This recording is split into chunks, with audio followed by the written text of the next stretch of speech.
This is the JPSS quick brief on JSON wave heights that are in AWIPS. I'm Scott Lindstrom from SIMS. This module will briefly cover the three topics listed here, giving you a better idea of what JSON wave heights tell you. The wave heights in AWIPS are significant wave heights, and that has a specific meaning, the average of the grouping of the highest third of all waves. In addition to being in AWIPS under the OBS tab, you can find JSON wave height products online at these two sites. There is documentation available as well at the link, and there's a comment module as well. The figures on the bottom relate to how wave height computations are made. The pulse of energy that leaves the satellite takes on a spherical shape as it moves toward the ocean. How that energy reflects back up to the satellite differs by sea state. In seas with waves, the wave ridge is sensed first, and then energy return increases as more and more of the ocean is detected. The shape of the altimetry return is controlled by how wavy the ocean surface is. In other words, the slope of the line is proportional to the sea state. Note in the rough seas on the left how the signal changes with time. For a calm sea, the shape of that line is much different with a more abrupt change in signal return energy. This figure from a book, noted at the bottom, shows different returns for different wave heights. Steeper initial slopes occur for smaller significant wave heights.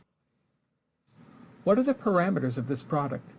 Errors are within 10% or half a meter, whichever is greater. So if a sea state includes 10-meter waves, then the error would be 1 meter. Resolution is 7 kilometers along track and about a half kilometer cross track. If you zoom in on the imagery in AWIPS, you'll see the spatial footprint of the individual observations. I'll show that soon. JSON satellites are in an inclined orbit that goes up to 66 degrees, so they never see the poles. But you don't have waves on ice-covered land and sea anyway. The satellite observed altimetric distance, the distance between the satellite and the sea level, or land surface, is what is used to derive wave heights. The altimeter of the satellite is continuously pulsing microwave energy at the Earth and detecting the reflected or backscattered signal.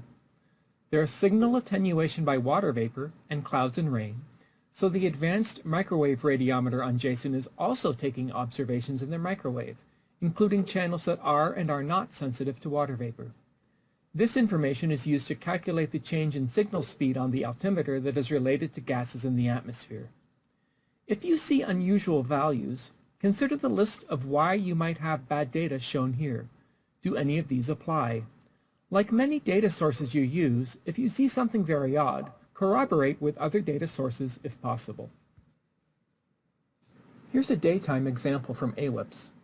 During the day, ascending passes that go from south to north detect a thin strip of sea state. This identical swath is sensed every 10 days. If you turn sampling on in AWIPS, you can observe the values estimated from the altimetric signal. In this case, purple is for seas around 5 feet, and blue is for seas around 10 to 20 feet. A bit farther north along this same satellite transect, you see values under the high clouds of 10 to 12 feet over the Gulf Stream, but apparently smaller, 3 to 5 feet over the shelf waters north of the North Wall.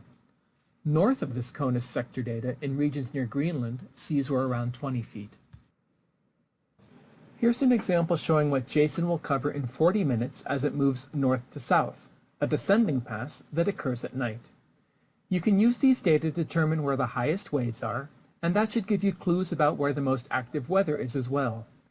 You might need to refer to other data if you want to distinguish between long period swells and wind waves.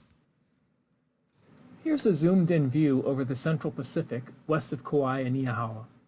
It shows the spacing of individual observation points in AWIPS. JSON data have been used to create long-term wave climatologies that can be found online. This can help you determine if the wave heights you view are within the realm of normal. JSON wave heights are used in forecasts for shipping and transportation as well, and for situational awareness. Some closing thoughts are listed here. This is the end of the quick brief on JSON wave heights. Thanks for listening.